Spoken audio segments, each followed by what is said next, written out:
Hello， 各位大家好，我係馬中寶，歡迎收睇呢一集與馬同伴賽後分享。本集內容純屬個人觀點及分享，並不構成任何建議。喜歡我頻道嘅朋友，記得訂閱、點讚同埋分享。2025年10月30號星期四，田泥8場賽事，場地掛牌為好地，想分享下場次134 5班1200米，12號馬東方寶寶，孭120磅，3檔起步，出閘最慢，掟大彎入直路，最後200距離前領馬好多個馬位，越衝越勁，輸4/3馬位，步速慢，好難追，先紀錄低。場次135 4班1200米，12號馬後無來者，孭116磅，12檔起步，臨場啡燈，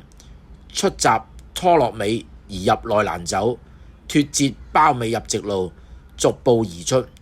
最後200從天而降，衝得好勁，輸短馬頭位，步速慢，好難追，先紀錄低。同場另一隻7號馬慣性金穗，孭123磅，7檔起步，出閘唔快，沿途3疊，最後200喺裏面追，有追勢，輸1又4/3馬位，慢步速，好難追，先紀錄低。場次137 4班1200米，2號馬運來5寶，孭128磅，9檔起步，出閘唔快，而入內難走，脫節包尾入直路，逐步而出，最後200從天而降，衝得好勁，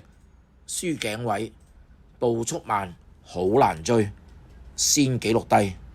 好啦，我馬中寶繼續透過賽事影片揾備忘馬俾大家，記得訂閱、點讚同埋分享，下次見。